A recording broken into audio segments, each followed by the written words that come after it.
Hey everyone, how's it going? It is I, the real Randy Chavez, coming at you today with Jenn Pickett on a whole bunch of things from TikTok to reincarnation, out-of-body experiences, being a published illustrator. Everyone say hello to Dashi. Hello, Dashi. Oh, It's my god dog. So TikTok, you have like 250,000 followers. Probably more than that if you combine all the accounts. sure. How did you get started on that? Or what propelled you to where you are now? So the comedy channel really is something that we have done for the last 5 or 6 years, long before TikTok was what it was. So we had that advantage when TikTok started becoming popular. We already had content we could repurpose. So I do think that was what helped us kind of like skyrocket a little bit. And then we got lazy. And so we took a break. But that also shows that like TikTok is so organic right now that you can afford to do that. Like you don't have to like behave strictly with algorithms like other platforms. Like YouTube. Like YouTube, yeah, and Instagram, yeah. So yeah. Was that your question? What was your Yeah, just how you got started on there. And so your comedy kind of took off before anything else, before like the reincarnation or out-of-body experiences. It's been very interesting. So the comedy, as I said, we were already video creators, so it was easy. But with the reincarnation, I've really only been doing that for probably 6 weeks. And I Oh, wow. literally, yeah, and one video alone got me 16,000 followers in a week. And then since I know it's insane. So Yeah. because it's a topic that like is not as there's an audience for it, but it's not as popular in the sense of like it's not saturated. So Yeah. and I love to run my mouth about it. So it's been great for me because I can talk about something I'm interested in, and there are people who want to hear it. Yeah. Same. Where did you post your content before TikTok? Said you had stuff to repurpose. Very big. So for anyone who doesn't know, I work with my husband. We had like a comedy partnership. In the very beginning, before we were even married, we did like once a week. We did a video for YouTube and Facebook, and we got really burnt out on YouTube quickly. So we don't have much of a following on YouTube at this time.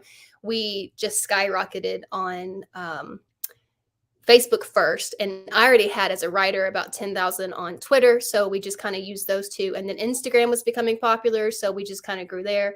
And then he was the one who really pushed for TikTok when, pandemic, and he was like, let's just repurpose our content. And then since then, you've got YouTube shorts. We started posting those, and those have done well. Yeah. Cool. And you said that the reincarnation and stuff, you only posted about it starting the last 6 weeks, but you started learning about it when? Probably I really saturated myself in it for the last 2 years, just learning about it. And what got you into it? What got me into it? Years ago, I read a fiction book about reincarnation, and it just I read a lot. I read a lot. And this book just really stayed with me through the years. I just thought it was so clever. And I had only known really about reincarnation the way that like Hindu and Buddhism thoughts. I had like this vague concept. And then I thought, I was raised in the Bible Belt. I was raised in a very different type of religion, just in the last years, especially in my adulthood, kind of like just opened my mind. And then I was really like more scientific and rational. So I just wasn't really open, I guess, to anything of a more spiritual nature or anything I considered religious. And then I watched a documentary that just barely touched on reincarnation. And then we were doing a podcast for our comedy stuff. And so all these little things started lining up where reincarnation just became like really interesting to me. And then it was like, even books I would buy that had nothing specifically to do with reincarnation. There was one that I bought about energy or something, like from a scientist. And he just very casually starts out the book by like, yeah, in this lifetime, I was pissed because I woke up and I thought I had peaked enlightenment and I didn't want to be a human again. And I'm like, what? This scientist is just very casually talking about past lives. So I just looked for books at that point and documentaries about reincarnation. And then I became obsessed. So here we are. How much, because I know you said it's not really saturated, but there was, and I hadn't really given it too much thought. Like you said, I had like a vague idea of reincarnation, like from school, what they taught, like Hindu or Buddhism. And on my For You page on TikTok, I got a few of those people telling stories that their kids would say some weird stuff. Oh Like they yeah, would. fun. How much do you think that is? All of that is true, based on the. I imagine you have a lot of that on your For You page, Um, versus the people that are like just doing it for like the attention. I actually haven't seen many of those. To be fair, I have seen not the ones that you're talking about with kids. I get a lot of comments like that, Mhm. which I appreciate, and I've seen some people for sure talk about it, but I haven't personally seen a whole lot of that yet. um, but in terms of real life, the more that I open myself up to it, and I don't know how you were raised or what like your experience was specifically. Like you mentioned school, did you Yeah. have that? Were you open to reincarnation, or did you think it's kind of bullshit, or did you think? When I was younger, I don't know if you remember that episode of Rugrats where Stu is asking Chucky's dad, like, "Hey, I didn't know you guys like were Jewish." He's like, "We're not." It's like, "We're not really anything." Like, Yeah, I'm not really anything. But yeah, I met this girl a few years ago that was really into spiritual stuff, talking about like twin flames and talking about like you can get reincarnated, and I'm more open to like anything now, through my use of like psychedelics, and that nice. definitely made me more open minded. Right. I think I think too the reason that I don't necessarily I enjoy talking about it, but there are a lot of pre what's the word? There are a lot of ideas that people think when you say reincarnation, like you already kind of assign a certain meaning to it. Yeah, And I I think that the truth of reincarnation is very separate from religion. Just like I think every religion holds some truth, a lot of it is also not accurate. yeah, And I think for me, the big switch was I didn't realize that I was treating science and my rational beliefs as kind of its own dogma. And I wasn't allowing myself to be open to things that are scientifically, just because we can't explain it doesn't mean that they're not real. And if you've yeah, had experience with psychedelics, I'm sure you've really allowed your mind to come open. Yeah. yeah. I like that joke where they say like, okay, well, there's not too much difference between atheists and like Christians, because Christians already don't believe in 99.9% of religions out there, and atheists just take it one step further. Oh, I have not heard that, but that's great. I will Yeah. say this too. Most atheists I know have read more of the Bible than the Christians I know. So for me, I was very, very into my religion growing up. I've always been like an overachiever. I was like, if I'm a Christian, it's not just because I was born this way. Like, I'm going to read the Bible. And it was reading the Bible that I was like, this doesn't always add up. And I used to joke that the reason I stopped being a Christian was because I actually read the Bible. Not that there's not some truth in it. Again, every religion has something to offer, but science can the same way kind of close you off to these cool things. So, all that to say, I think that with our Western culture, especially, a lot of people will say, well, there's a reason that there's more evidence of reincarnation in other countries that believe in it. And I think it's because in the West, we've been trained to just tell children when they speak up that they're making stuff up or we're confused or we're Yeah, they uncomfortable with just dismiss it. and we dismiss it or they don't tell us anymore. And when you actually like have an area like TikTok, for example, when parents are like telling these things their kids say, they don't know what to, and kids do make stuff up. They have imaginations, but that doesn't mean there's not, especially some of these stories when you're talking about a child who was telling you at 2.5 years old his murderer in the past, or he can give you, this is the stuff that blows my mind. How else do you explain when a 3-year-old can tell you the name of a person who exists, where they lived, and then something random like he drove a green Jeep, and then they go and find that in that literally in that city, only 2 people in the whole town drive a green Jeep? How would a 3-year-old know that? Like And there like is, where like the body was buried, like the murder. Like I just watched your TikTok on that. It was yeah, nuts. yeah, and then that is a case that it's so sensationalized, I guess. What opens people up because you can't really come up with any other explanation, but then people will excuse that. They're like, oh, they're lying. Okay. If that, let's say they are, let's say that case, everybody who's involved is lying. It still doesn't like dismiss all the other cases. And there's a lot of cases. So here we are. They what was the most like when your brain was like, okay, open to it, just like, okay, this is real, like evidence is irrefutable now. What was the case or book that you learned about? I think that there are different styles of books. You've got some that have a lot of anecdotes and they're fun because you're like the story, like the little boy who remembered his past life and led the people to his body. Like that's obviously interesting. And then you have cases where like an autobiography and you have one woman who remembers 40 past lives. And like, that's interesting.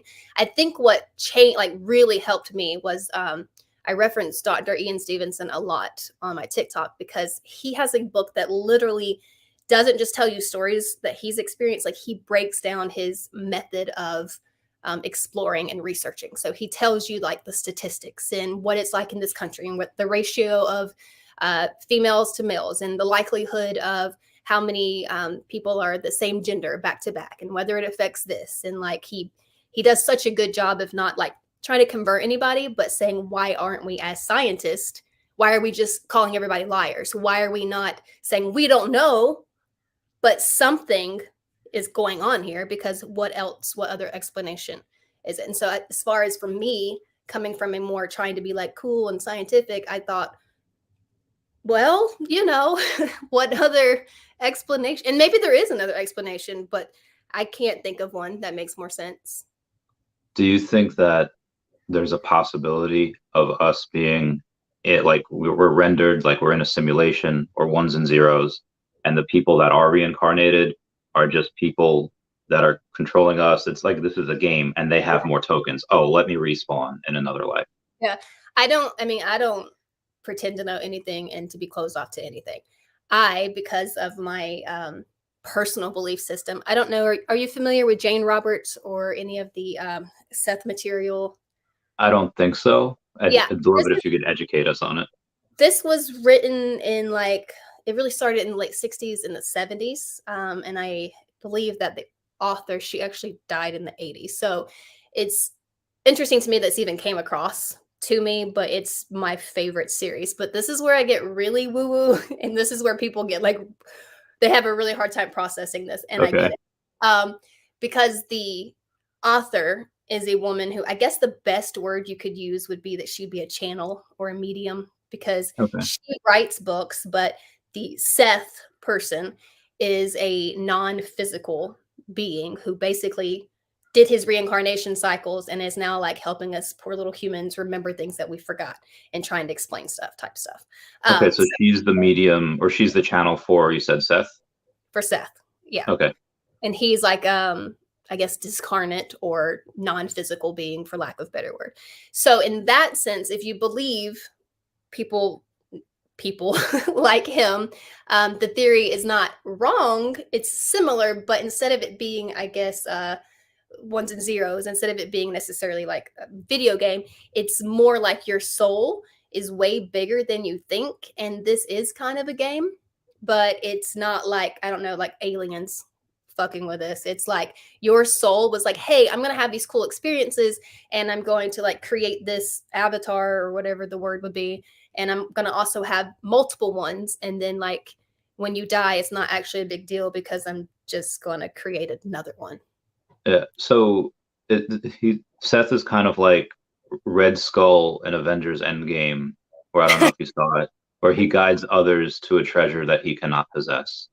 He doesn't have a physical body, but he can help others remember their past lives. Yeah, it's not completely inaccurate, I guess. Yeah. And are you familiar with any of the law of attraction stuff or people like Abraham Hicks?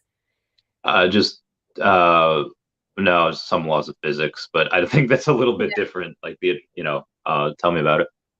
So this is something that I am also exploring. And for me, the thing that I enjoy the most is whenever I can find different beliefs that line up with each other. So the reason that Seth appealed to me so much was he said stuff back in the 70s that we didn't scientifically figure out until 2 years ago.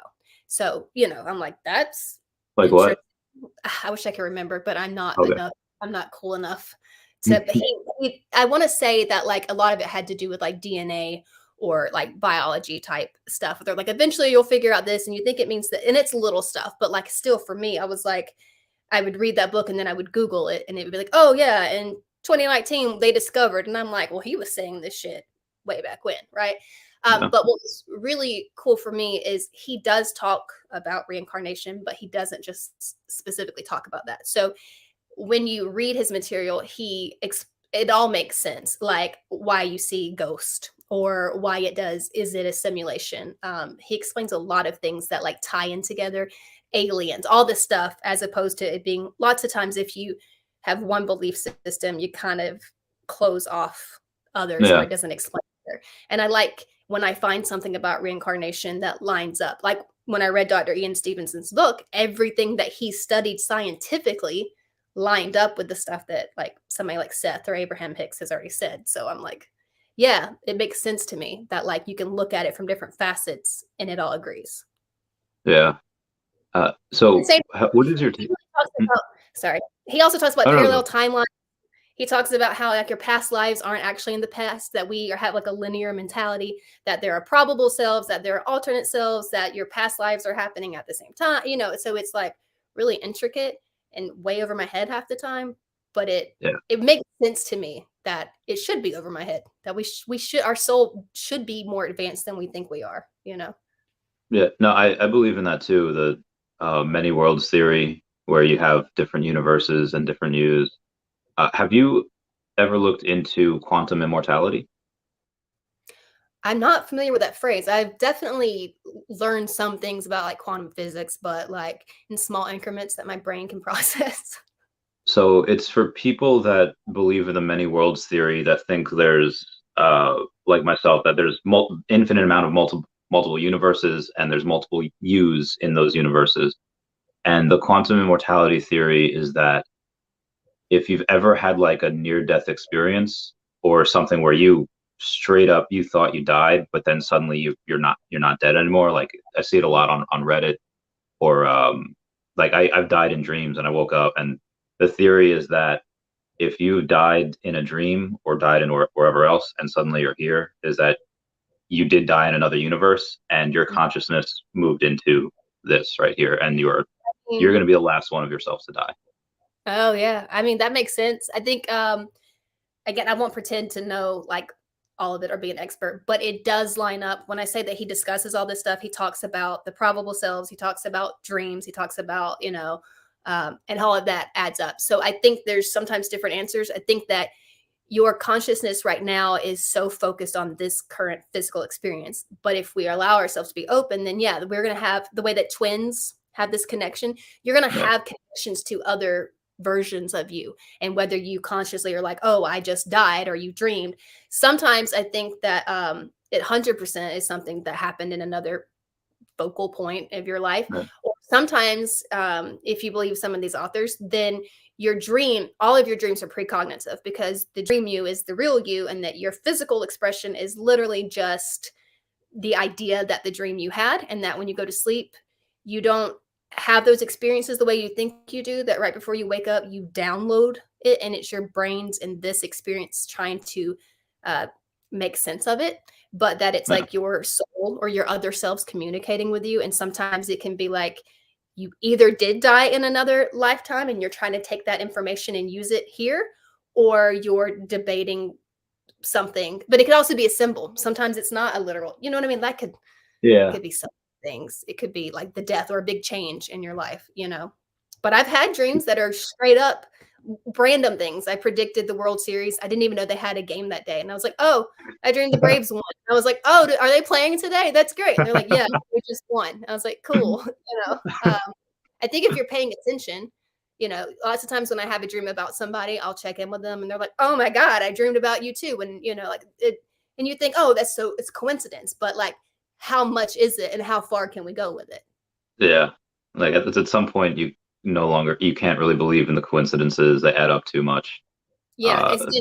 We're being taught to ignore the evidence. And I'm like, that doesn't make sense to me. It doesn't make sense. I love that line in Dark Knight Rises where Gordon tells Joseph Gordon-Levitt, is like, you're a detective now. You're no longer allowed to believe in coincidences. You have to check out everything. Yeah, it's a great line. It's a great point. And that's what we should be doing. We should be paying attention to all of it. Yeah.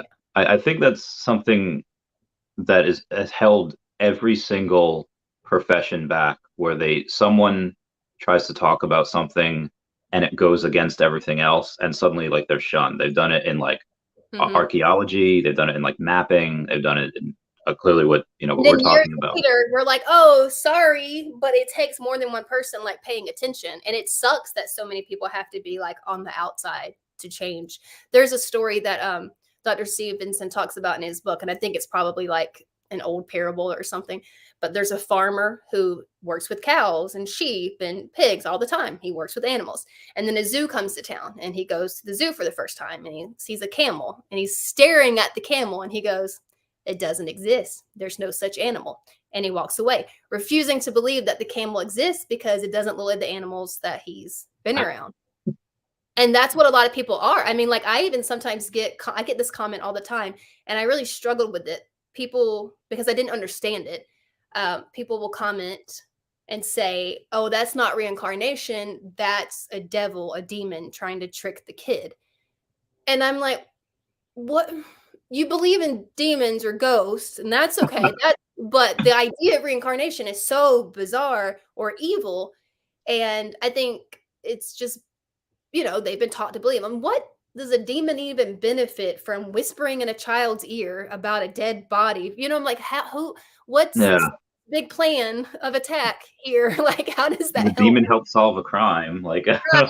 So who's the real bad guy here? But yeah, that's a great example of like if you've been taught to believe something, it's really hard. I mean, for me, I could be like, such a know-it-all now, but it's also taking me a long time to get here. So there yeah, we go.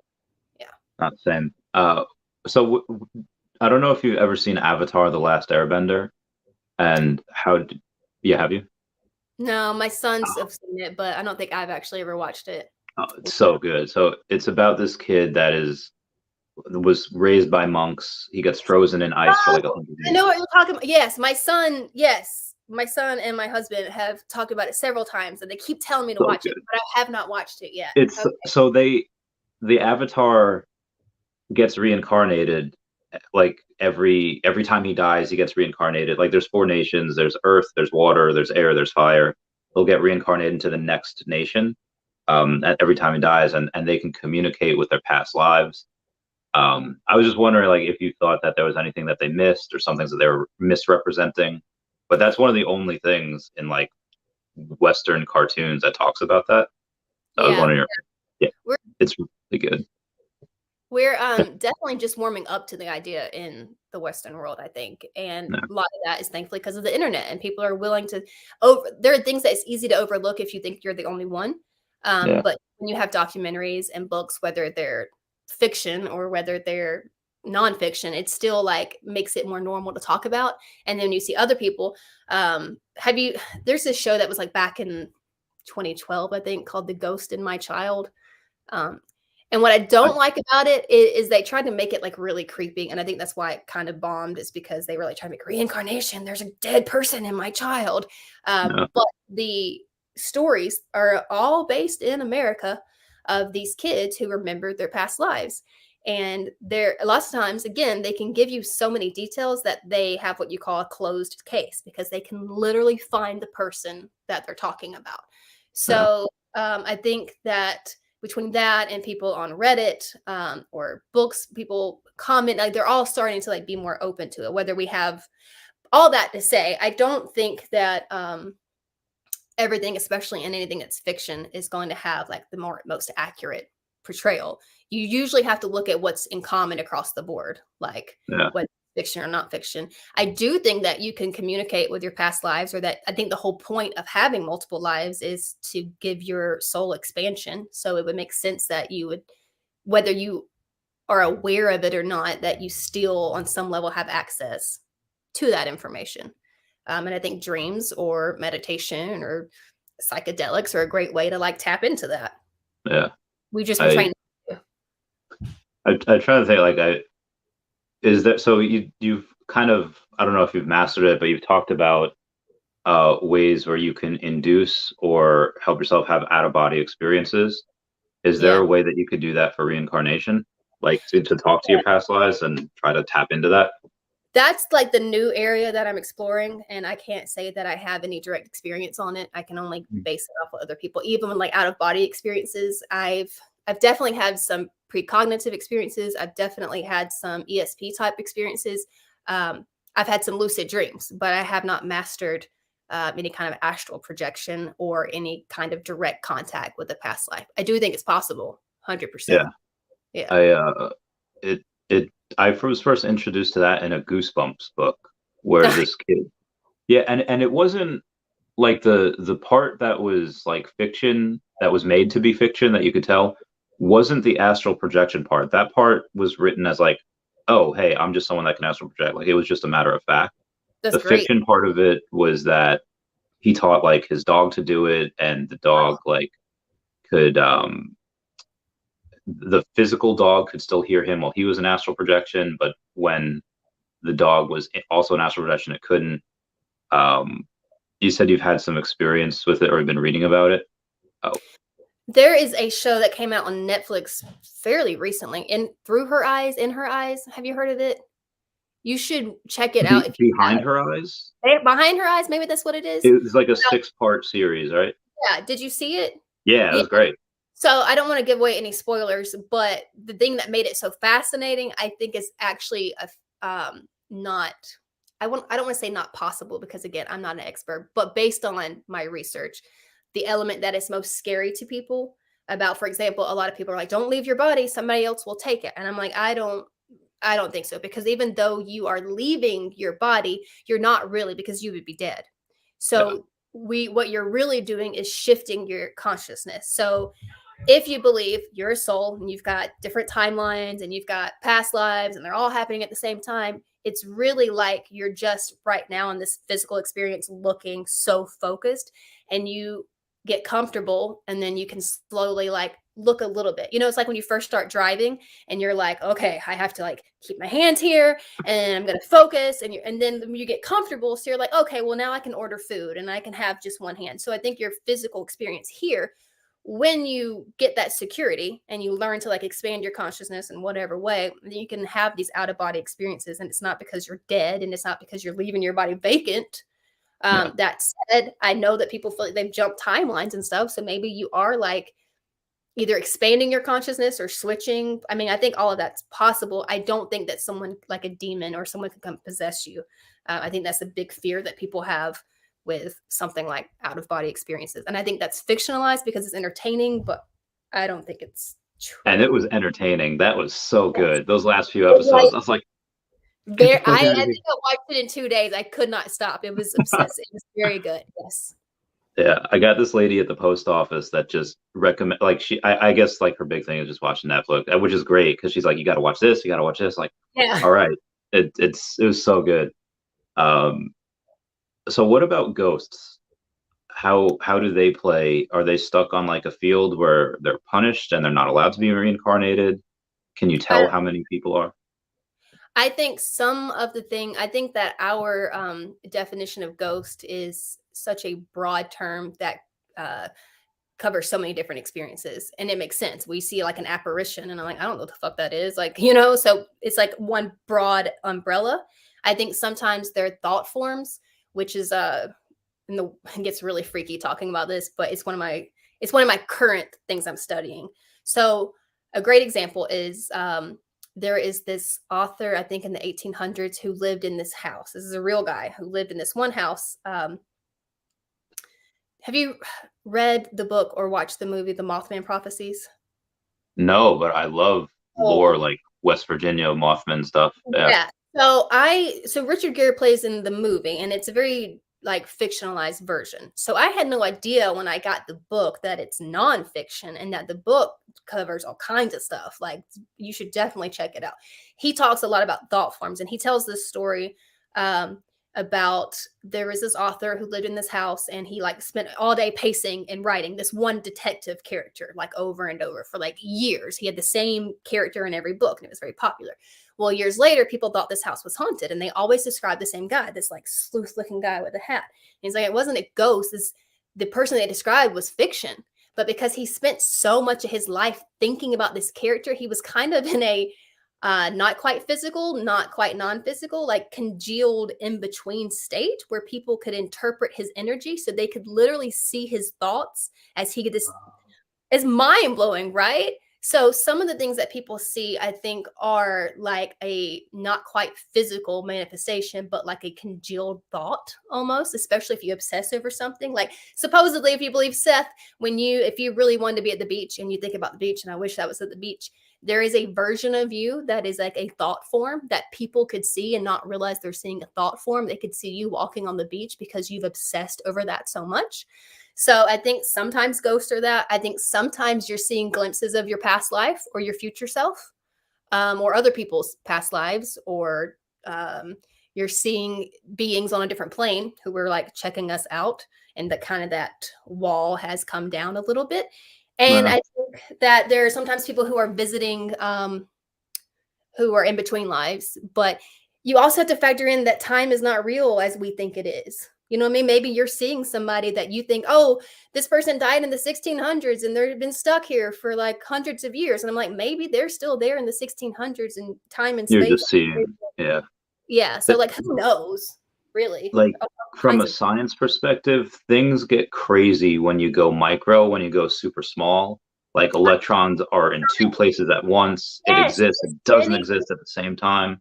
Yeah. And then like change it when you look at it or whatever. Yeah, like by looking at it, you change it. What? Get the fudge out of it! Like, and this is science. This is like not anything that you can make up. It's like, and what if that's the same thing? You're just by looking at something, you're changing it. Like Neil deGrasse Tyson said, imagine like different universes as like different radio stations. Like if I put up the radio, like all the radio stations are around me, but I'm only tuned into like Z100. Exactly. So this is another thing that I try to wrap my brain around, but one of the early Seth books, he talks about that. And if you get into any of the law of attraction stuff, a lot of people, they don't like law of attraction because they only know the surface level. It's kind of become this thing of like, well, if you're positive all the time, you can make anything happen. And it's very surface level. Law of attraction is saying that you create your own reality. Like that you are not a victim, that there are no victims, that there's only co-creators, and that life, we take it too seriously, but that there's actually a lot more to the story. The example that Abraham Hicks uses a lot is that we think water comes out of the faucet. If someone says to us, how do you get water? You point to the faucet, but that there's way more to the story, and they try to teach where the water comes from, right? So Seth talks about you create your own reality. This is where the science you'll appreciate, but like still trying to get it. That when you're in a room with a person and you're like, I'm holding this cup. The cup you see is not the cup I'm holding. I have created this cup for my experience, and you're seeing a different cup that you've created. Then you're in the room with a person that you're telepathically communicating, so you usually agree on it, but that your reality is literally separate because no one else can create your reality, which gets into the whole. Yeah. I mean, that's like people. Yes. Yeah. Like people, like you don't like. I'll see a different version of you than your husband would, than your kids would, because they all have that vision. Yeah. So you were talking before about, thinking about something so much that people could see that physical manifestation of that. Mm-hmm. So I guess two questions about that. Is that why we see lore? Like, is that why we see Bigfoot and why we see Mothman and Cthulhu? Yeah. And, okay. Everything's real and nothing is real. So is that also why gods back in the day, they would only have as much power as followers as they would have? Because you would see that god if you were to have 1 million followers, but maybe you see him less if you only have 100,000 followers, and they die off because not as many people are focusing. Are expecting it. And here's the thing, if everything is vibration, which we know scientifically, there's nothing really solid, right? That's another like attraction thing. We're mostly empty space. Yeah. One of my favorite, I sound like a broken record, but one of my favorite Seth quotes is he says that the walls in your world are so real to you that you would freeze to death without them, but actually nothing is solid. Right. So you know what I mean? But even science, and those are little things. He talks a lot about the quantum stuff that we really kind of discovered in more recent years, but like he was already talking about stuff like that. So, I don't remember your question. Yeah, the thoughts. So it's like whatever you project, and it's even like you'll notice world events come in waves, and you're like, is it happening more, or are we just talking about it more? And I'm like, the more we focus or we collectively agree, then like the more energy and saturation like you've created. And then like, I don't even want to go into the pandemic stuff, but like, it's a good example of like, so much of this happened for me during that time. And so I had such a specific mindset when it started. And then I like started really shifting during that time. So I try not to be like, obviously judgmental of anybody who has a certain set of beliefs. We're all like figuring it out. But Yeah. I love people like you are willing to like just talk about it and not, like, what if, especially when the science lines up, Yeah. there's actual evidence for parallel universes. There's absolutely evidence for like reincarnation. So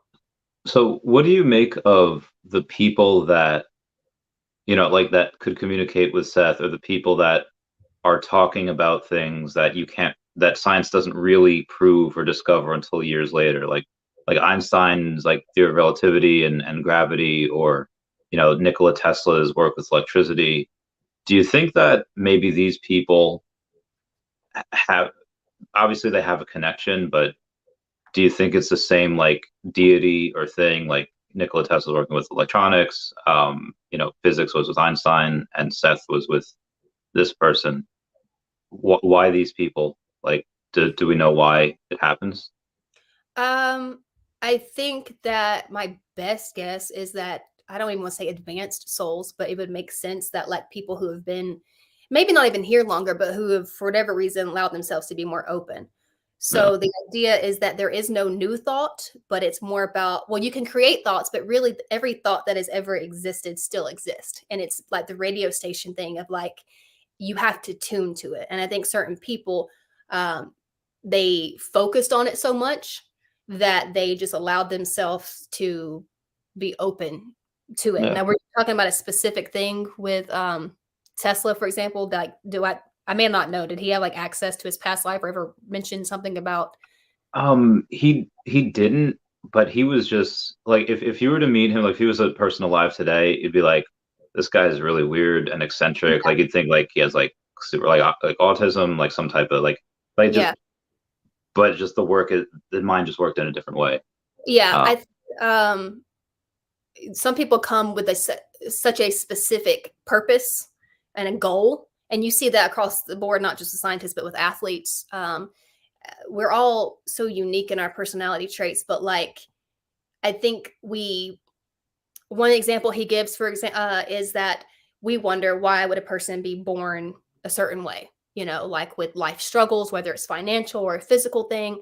An example that like Abraham Hicks gave was, if you have a pro tennis player, they don't want to play against some person who just learned tennis. That's not going to be fun for them. They want the challenge. So sometimes the soul will get to a point where they want the challenge, and they either come with a very specific purpose, or they've had so much experience in other areas that they're like, okay, this is the thing I'm going to accomplish. Or I will say this too. I'm a little all over the place, but the thing that a lot of those guys have in common is their sleep patterns. And that was something that Seth bitches about. He's like, the current sleep patterns that we have like stifle us, because we're supposed to have a physical experience where we're tapped into access to other parts of our consciousness.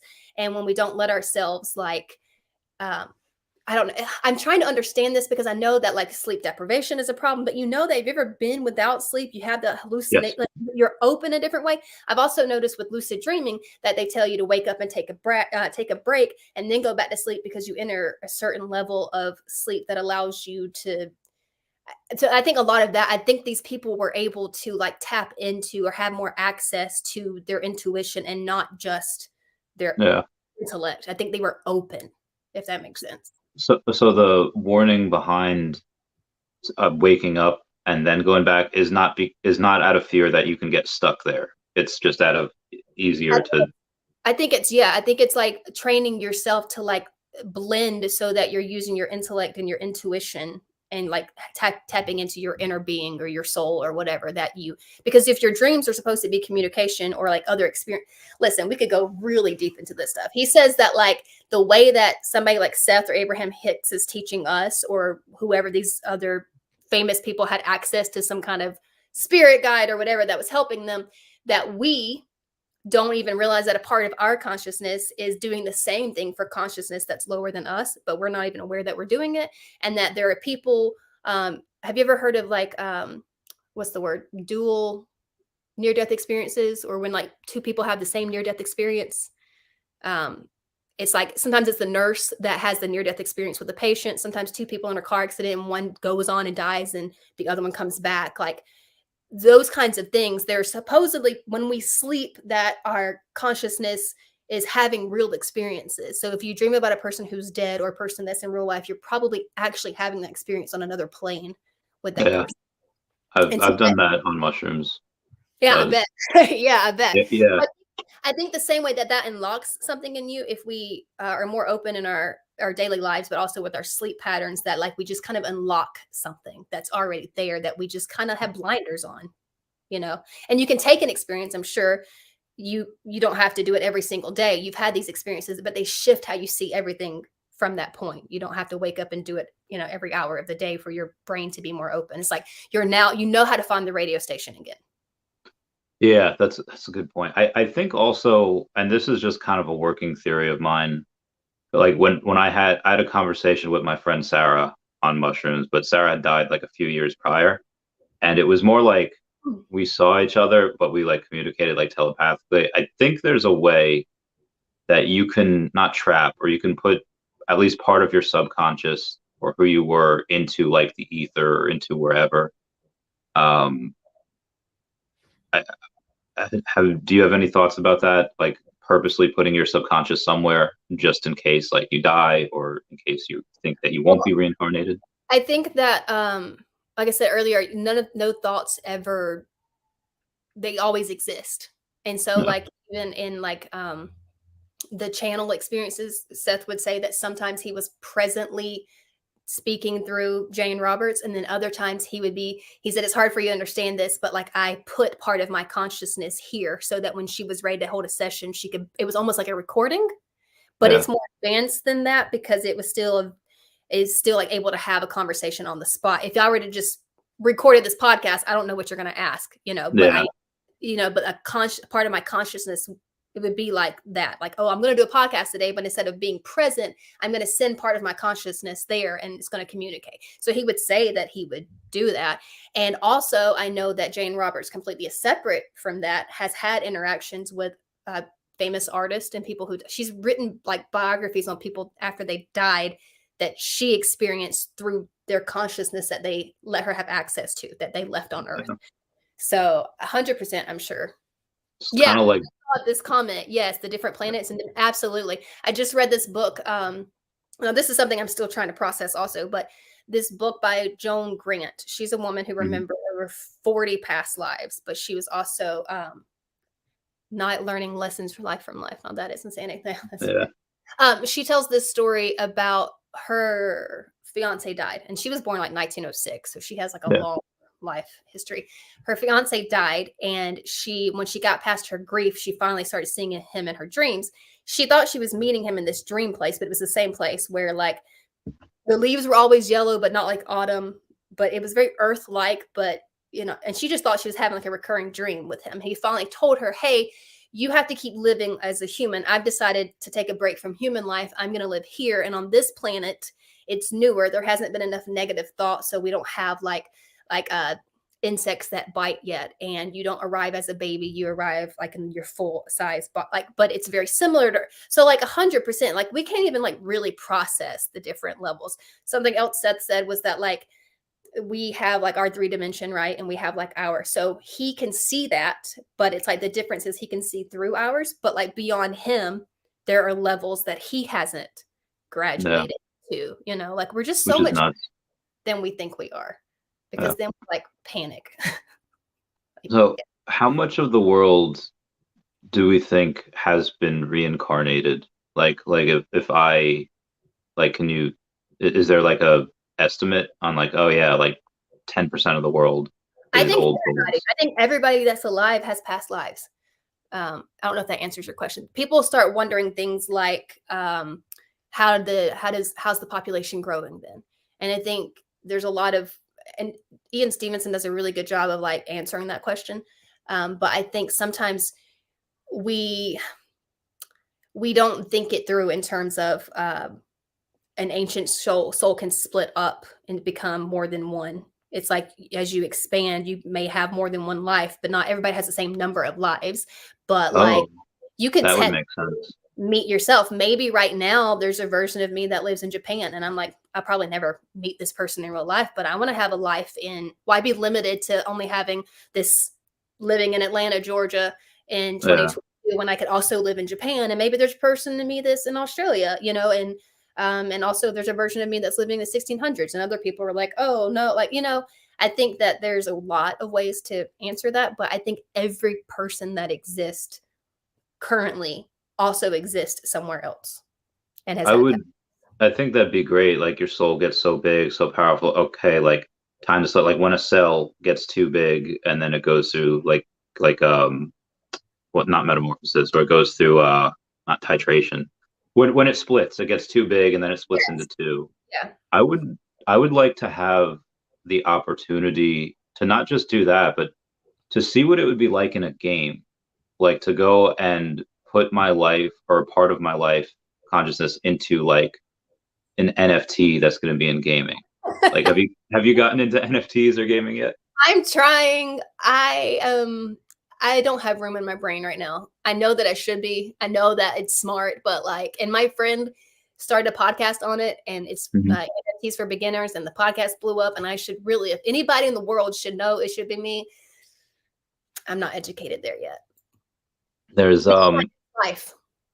I mean, Maybe. you wouldn't even need to have a what do you call it? You wouldn't even need to have like an investment thing, like or a gaming thing. You could just go and like there's this project called the Fishes that my friend Brock made, and you get little pet fish, and God. you watch them swim, and you turn on portals, and other fish, like this yellow thing there, it's a Yeah, I see portal. it. Other fish can go visit, and your fish can go on other adventures to other tanks. So it's really cool. It's like Yeah. it's a game, and you can like make money with it if you wanted to, Yeah. but you could also just like it's a stress reliever. I need to like look at. I saw when I was going through your YouTube channel. I was like, I should be here. I should be educating myself more. you know, It, it's I'm gonna fun. split my soul and let part of me do it, while the other part of me, focuses on other stuff. Yeah. That Yeah. uh so do you think that the reason why only kids seem to be able to view it or their past lives is because that maybe they one past life can't live in two bodies for most people, and that's why kids around I think the hippocampus starts to develop around like 18 months and doesn't fully develop until they're like 4 or 5.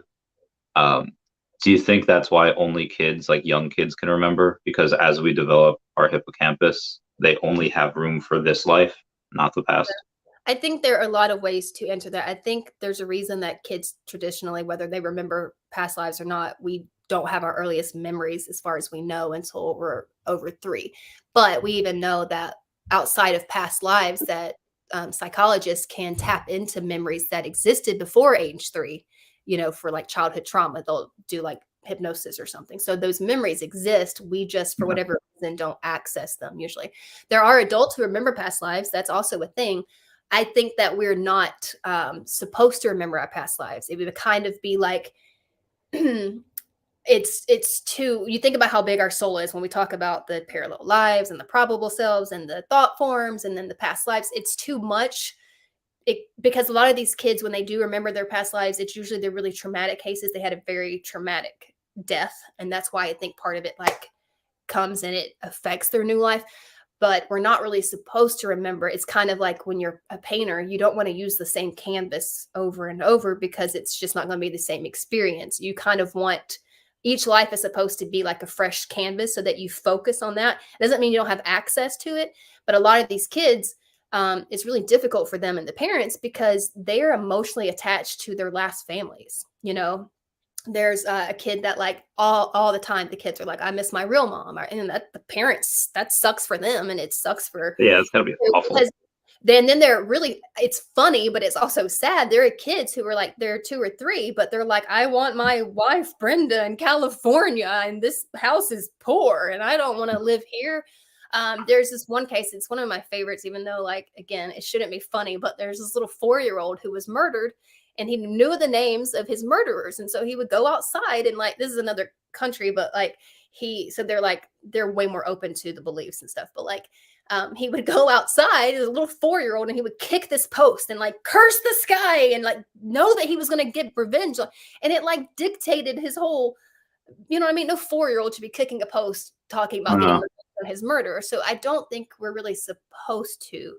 I think that we're supposed to have access to the information and what we learned. And I think there's value in knowing about reincarnation because of, for example, for me, earlier you asked like why I got into it. And I think I found it fascinating, but I pursued it so heavily because it started curing my anxiety. I had this perfectionist streak, and I had so much to accomplish in this life before I died, and I have a legacy, and, you know, and everything had to be right. And I was so anxious about, you know, my kids, something, not that I don't care now that what happens to them, but like, I would literally like my ex-husband would want to take them on the cruise, and I would be like, they're going to drown. And so like everything about my life, I was like, keeping everybody from enjoying their experiences because I was so anxious. And then realizing it's not that serious. And like, if they were to die, God forbid, or something happens to me, that like you still emotionally and intuitively have connection to these people, and you keep, you know, you don't have to do it all in one lifetime. You can just kind of enjoy it and like figure shit out. So yeah, I think there's a benefit to knowing that it exists. And I think there's a benefit to learning from your past selves, but I don't think that we're supposed to remember those. I think in the first 3 years, we're in between worlds. We're learning to be human, and we're processing. A lot of what I believe about reincarnation is that you do plan out your life to an extent, like, you know who your parents are going to be, and you make an agreement. And so you kind of have a goal for the life, but you're open to like what may come your way to change. So I think there's, again, benefits, but I don't think we should really remember. You know? I think sometimes humans can throw like a curveball as well, because like, I don't know why some people would choose to go and reincarnate into like, yeah, I'm gonna choose this mom who's you know, like an addict in Peru, where, you know, I'm only gonna have like 4 walls and no roof, where I was born. Answers for this. I think part of it, I have answers. Okay, good. Because that's where I was born. That was my situation. Well, see, and a lot of people have even asked questions like, why, if you've not followed Michael Armstrong on TikTok, he is a fun account. He talks more about Dolores Cannon, which is not somebody I'm as familiar with, but it's very similar topics. But he talks about this. Someone asked him, why would somebody choose to be born in Oklahoma, in the middle of fucking nowhere, boring Oklahoma? Lots of times when the show I mentioned about these kids with traumatic past lives in America, every single one of them was born this time in a small town. And it's because when you have a very traumatic last life, you die like that, you choose something more like a vacation, something easy, a small town, or like maybe life. But in other situations, you may just have, and look, you're very an intelligent person, you're very open-minded. You probably started out literally in whatever description you want to give, because you wanted the challenge. I mean, honest to God. I came from a very rough upbringing myself. It wasn't Peru, but it was like small trailer park in the middle of nowhere. Like it's awful. You know what I mean? Like I have experiences that I would not think, why would I choose that? But like at the same time, some of it's perspective. I look back and I'm like, man, the life I have now is based so strongly on the experiences I had as a child.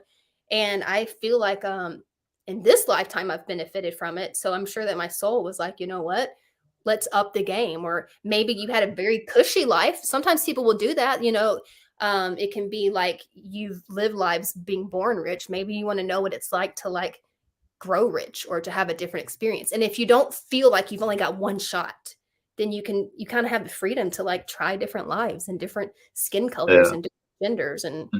And why I said that humans can throw a curveball is because I was born into that, but I was adopted. into like a relatively lower to middle class family in America. So like I think my soul might not have gotten what it wanted. And I think in my subconscious had like I'm like a workaholic. Like I had before I retired, I had like two companies before, and like I was working like a lot. And now even though I don't really need to do, I'm putting it all into like YouTube, and like I could choose to rest if I wanted. I could choose to like relax, and Yeah. I just don't. I think No. maybe it's a past life telling me, no, I need to work. This is not something I've even thought about. And now I really want to go research this. I had not thought about scenarios where a person is adopted, like if they're born and then adopted later, like how much of that was planned. I do get the question a lot. Why would you choose to be born to abusive parents? Because if you believe all these theories that I've read, you do choose your parents. So then that brings the question, why would you be, and I'm like, well, maybe maybe when you chose the agreement that like you didn't know that person was going to have 30 years ahead of you to fuck it up, or is the agreement done right before you're born? Like, I don't, there's a lot to answer that. That's an area that I want to study now. So yeah. I do know there's a good amount of my friends that it's like the worse life or the worse childhood they had, like the nicer they are. Yes. Which is so strange. You'd think it would be the opposite. And I imagine a lot of cases it is like they get messed up so badly. Like I had like the best childhood out of like some of my friends that I'm describing, and I'm like like worse for wear than they were. It's so strange. Yeah. I mean, sometimes I think about that. Like I joke with my husband, even I'm like, man, my kids are going to be like little demons because they had nothing. Like, when I had I felt like a rough upbringing. So I thought, okay, well, I'm not going to, then I'm like, maybe I'm making it too easy. Like, are they going to be little brats now? But I don't know. I mean, I don't think that's really true. I think there's certainly a way to, I think there's a lot of possible answers to that, but I really want to. Do you think that like, I mean, there in general, there are people that are just criminals. Like, are criminals reincarnated, Yeah. or is that why you get that? You And probably were a murderer in your past life. Honest to God, we've all done some shit. I have no doubt. 100%.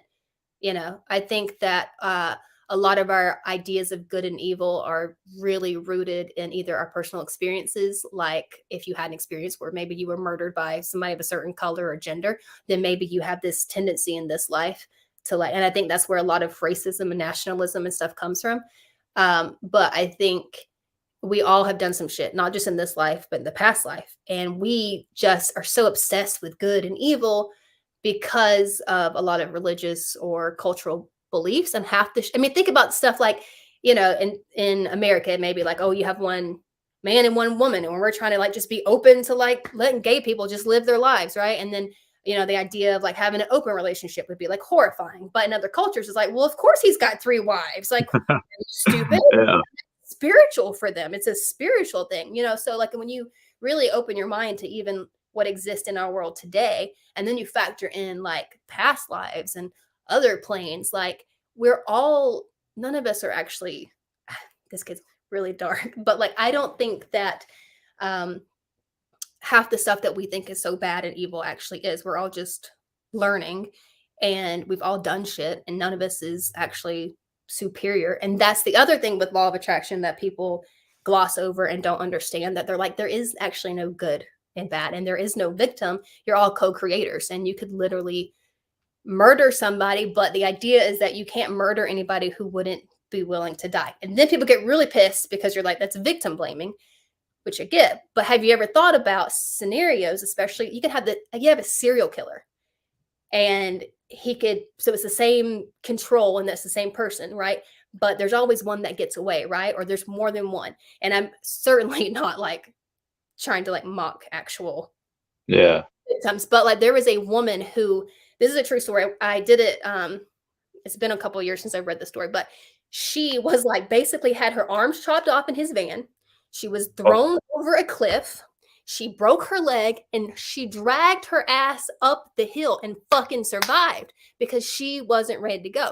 Somebody down the street gets shot by the same guy in the shoulder and dies. And they're like, peace out. But the idea being that well, you think, oh, that was her only life and he took it. And I'm like, again, not to take away from the grief and the experience, but when it's empowering to think nobody can do to you what you're not willing to let them do, then it starts, then like murderers aren't so, of course, murdering is bad, but I'm saying that like everything loses its sting when you stop trying to make it one thing. And that's an extreme case. So you add theft. Well, theft can be, maybe it's a person who's just being a jerk and taking something, or maybe somebody's trying to feed their kids. Is theft still wrong? Like there's so many layers to life. Yeah. So yeah, we've probably all done some shit in past lives.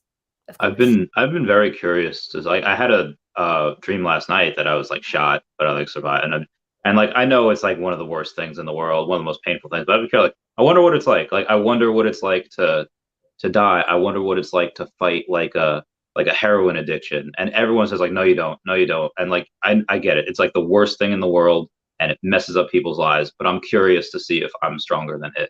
Wait, listen, I have chill bumps right now because that is what you've tapped on. You have let yourself be open to something that is not like trying to put down what other people are experiencing or like mocking it. But I think that we're all so curious. And I know I have to wrap it up because of my kids, but like, yeah.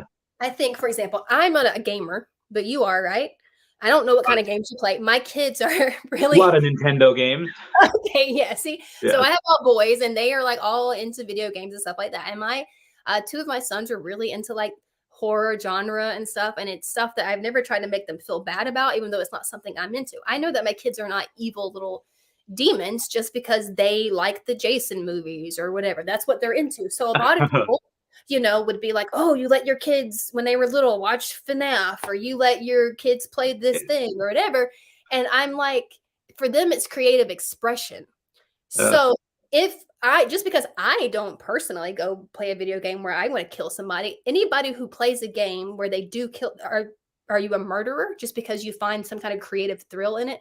So if we believe that life is more or less a game, what's the difference in somebody who is like, hey, I'm going to be a murderer this time and you're going to be my victim? What is the difference if you really get to it in a video game or a movie? And if we can say that this person over here is not evil, but they make movies about murdering people and they think about blood and guts all day, but this person who actually did it, we feel like an obvious separation. I'm just saying, if you get broader and life experience is just a game, then maybe none of us are actually that evil. We're just curious. We're just trying to figure shit out.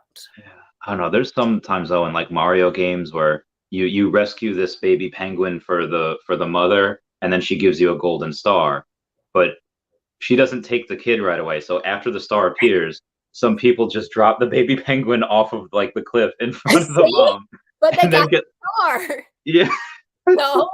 And then they collect the star because she already gave it up. I was like, oh my God, savage. That is pretty yeah, I think that there's also like fears and kinks are passed down in your lineage. But I also think that what we're talking about, there are exceptions to the rule. Like if someone from this part of the world is reincarnated over here, maybe they won't have that kink or they won't have that fear, or they'll have different ones because, I don't know, maybe fears can be passed on also from your past life and kinks as well. Yeah, there's definitely a strong case for a lot of phobias existing because of past life. Is very a lot of the kids who had like they drowned in a past life, then they are afraid of water, and then you think about cases where the child doesn't vocalize their past life, but you have this 2-year-old. You're like, why? Your whole family is swimmers. Why do you hate the water? So there are a lot of other phobias that you could wonder. If a kid is irrationally, some kids love fireworks and other kids have like PTSD type response to it. So they were like soldiers in the past life. And yeah, you could also argue how much is we give credit to it being like a genetic thing and how much of it is the child from such a young age to telepathically communicating and picking up and making that their reality. If you have it, for example, me, I was a very anxious mother. How much of my child's fears were my child's fears and how much it was me projecting on him my constant fear of him falling or doing something, know? And you could take anything like that to the extreme. It's a good point.